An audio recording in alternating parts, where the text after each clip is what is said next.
2023-ին ներդրված տնօրենների նշանակման եռափուլ համակարգը բազմաթիվ խնդիրներ է առաջացրել։ Տնօրենների մրցութային համակարգի լավարկմանն ուղղված նոր նախագիծը ներկայացնելիս այս մտահոգությունը հայտնեց նախարար Ժաննա Անդրեասյանը, հավելելով տնօրենների մրցույթի հարցազրույցի փուլը դրական է հաղթահարում 30%-ը, ինչը վկայում է ոլորտում եղած լուրջ խնդիրների մասին։ Հաշվի առնելով այս հանգամանքը նախորդ տարեվերջին հանրակրթության մասին օրենքում իրականացվեցին փոփոխություններ, որոնք հնարավորություն են տալիս տնօրեն գործուղել այն հաստատություններ, որոնք տևական ժամանակ տնօրեն չեն ունենում հավակնորդների բացակայության կամ դրական արդյունք չունենալու պարագայում։ Գործուղման կարգն արդեն ներկայացված է հանրային քննարկման։ Նախարարն ասաց, որ լավարկել են ընթացիկ կարգերը եւ այս նախագիծը նպատակ ունի առավել արդյունավետ կարգավորումներ սահմանել տնօրենների նշանակման գործընթացում։ Այս համատեքստում վարչապետ Փաշինյանը տեղեկացրեց, որ նախարար Անդրեասյանին առաջարկել է տնօրենի հավակնորդների համար անցկացնել նախապատրաստական դասընթացներ։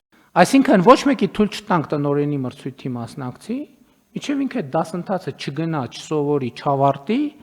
եւ բան չստանա, սերտիֆիկատ չստանա, որ ինքը մենք մինչև այս ինչ որ հավաստագրի մեխանիզմ ունեինք, հա, բայց կարևորը որ բան չլինի, վարորդական իրավունքի նման չլինի։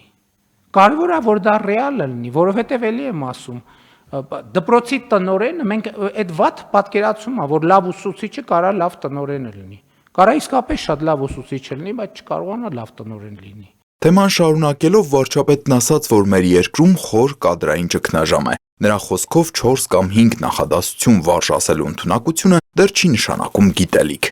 Նույնիսկ գիտելիք ունենալը չի նշանակում գիտելիք, որովհետև գիտելիք ունենալը մի բան է, գիտելիքը կիրառելը երկրորդ բանն է, գիտելիքը երրորդին փոխանցելը բոլորովին ուրիշ բան է։ Փաշինյանն այս համատեքստում անդրադարձավ նաև իշխանությանն ուղղված քննադատությանը։ 7 տարվա մեջ վերակենում առավոտից իրիկու ասում եմ, այս կառավարությունը սխալ կադրային քաղաքականություն է վարում։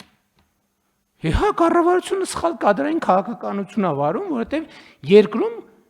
կադրային ճգնաժամ է, մարդկային ռեսուրսի ճգնաժամ է, հարգելի գործընկերներ։ Իսկ գիտեք ինչի է ճգնաժամ։ Որովհետև մի երկրում, որտեղ բնակավայրերի 70 եւ ավել տոկոսում մանկապարտեզ չկա, երբ որ դպրոցների 70 եւ ավել տոկոսը կիսավերված է ֆիզիկական եւ բովանդակային առումով, չի կարող այդտեղ չլինել կադրային սով։ Կան երկրում լավ կադրել ունենց, հիմա կասեն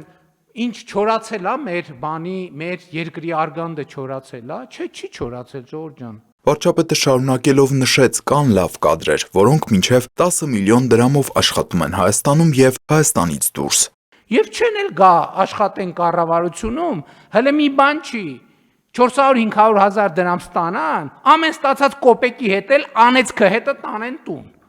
Էլի բանը, պարգևավճարը, մեր բաները տարան, պարգևավճարը վճարեցին։ Եվ ինչի պետք է, սա շատ լավ տեսարան է, շատ լավ, բայց սա ուրիշների մասին չի, Ժողովուրդ ջան, սա մեր մասին է։ Եվ այսպես վարչապետի խոսքով Հայաստանում կադրային ճգնաժամ կա գրեթե բոլոր ոլորտներում, անդրադառնալով վարորդական իրավունք ունենալու, բայց ավտոմեքենա վարելու հմտություն չունենալու դեպքերին, վարչապետը համոզմունք հայտնեց, վարորդական իրավունքները համատարած կամ մեծամասամբ կեղծ են։ Ոչ թե կեղծված են, այլ կեղծ են։ Այն կեղծվածներն էլ հələ իրանց հերթին, կեղծվածների խնդիրն էլ առանձին կա, բայց նույնիսկ չկեղծվածները կեղծ են։ Ստեղ է մեր խնդիրը։ Եվ տենց շղթայական ամեն ինչը։ Մեքենա վարելու մեջ բարդություն կա, որտեղ դնում ես գազին, հիմա էլ կան բարդ չի, մի ժամանակ էր որ պերվի կար, վտարոյի կար, տրեցի կար, հիմա չկա ոչի բան։ Դնում ես դեի վրա ու գազ ես տալիս, ինչքան գնացիր։ Քանի հոգի ճամփին ինչ կլինի, էական չի։ Վարորդական իրավունք ձեռք բերելու նախկինում հայտնի մեթոդներին անդրադառնալով Նիկոլ Փաշինյանը չշրջանցեց նաև իր օրինակը։ Ես բնականաբար կաշառք չեմ տվել, ես այն ժամանակ, երբ որ ստանում էի, հայտնի լրագրող էի, ես որ ծնկաչող աղաչ էի, ինձ չէին թողի, որ ես քննություն տամ։ Ես հələ բանին այդ տարածքին մի 300 մետրի վրա բերին իմ բանը տվին, ասին գնա ստեղից,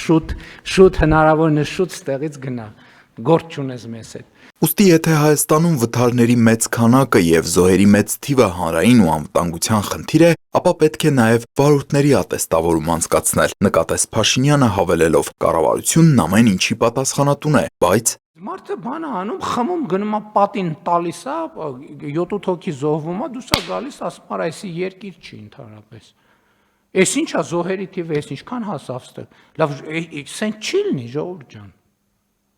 Որովհետև եթե մեր պատասխանատվությունն է, ուրեմն պետք է փագենք, ասենք չեք քշում։ Սա ֆունդամենտալ իրողություն է մեզ համար։ Մենք անընդհատ այդ կեղտիկի մեջ ենք։ Նիկոլ Փաշինյանը նաև տեղին համարեց մեջ բերել հին հույն փիլիսոփա Սոկրատեսին վերագրվող հայտնի ասույթը։ Ես գիտեմ, որ ոչինչ չգիտեմ։ Եվ մինչև հիմա այդ մարդը փոթորկում է մեր մտքերը։ Իսկ մենք ասում ենք, մենք գիտենք, որ ամեն ինչ գիտենք։ Եվ սա այս դահլիճի, այս աթոռի տասնամյակների խնդիրն է, տասնամյակների խնդիրը։ Նախագիծն ընդունվեց, վարչապետը վերջում դարձյալ ընդգծեց, պետք չի ուսուցիչներին մեղադրել, համընդհանուր այս խնդիրը վերաբերում է յուրաքանչյուրիս եւ այդ մասին ու այդ դիտանկյունից պետք է ինքներս մեզ նայենք։ Ես խոստանում եմ բոլորիդ, որ ես ինքս ինձ չեմ ուզում ասեմ նայում եմ, նայել եմ, կնայեմ այդ դիտանկյունից։ Խոստանում եմ պաշտոնապես։ Բայց խնդրում եմ, որ բոլորս ամեն մեկս մեզ եւ մեր ոլորտներին այս դիտանկյունից նայենք։ 2025 թվականի պետական բյուջեով կրթության, գիտության, մշակույթի եւ սպորտի նախարարությանը կապիտալ ծրագրերի իրականացման համար հատկացված միջոցներից կկատարվի վերաբաշխում 525 միլիոն 496 հազար 400 դրամի չափով, որի նպատակն է ֆինանսական միջոցներ հատկացնել մի շարք դպրոցների շենքային պայմանների բարելավման համար։ Մասնավորապես նախատեսվում է ֆինանսական միջոցներ հատկացնել 1 դպրոցի 1 մասնաշենքի նորոգման աշխատանքների, 82 դպրոցի նորոգման համար անհրաժեշտ տեխնիկական վիճակի զննության, չափագրության եւ նախահաշվային փաստաթղթերի մշակման ծառայության, 1 դպրոցի կառուցված մարզադահլիճի մասնաշենքի գազաֆիկացման, ինչպես նաեւ վերանորոգման ընթացքում գտնվող 21 դպրոցի համար հսկողության գումարների ապահովման համար։ Փաշինյանն ասաց, որ ցանկում ներառված 120 նորոգվող դպրոցները պետք է ավարտված նորոգված լինեն մինչև 2026 թվականի ձմռան ամիսները, որպեսզի սեպտեմբերին արդեն այդ դպրոցներում հնարավոր լինի դասապրոցեսը կազմակերպել նոր միջավայրում։ Տիգրան Հովակիմյան, Հորիզոն։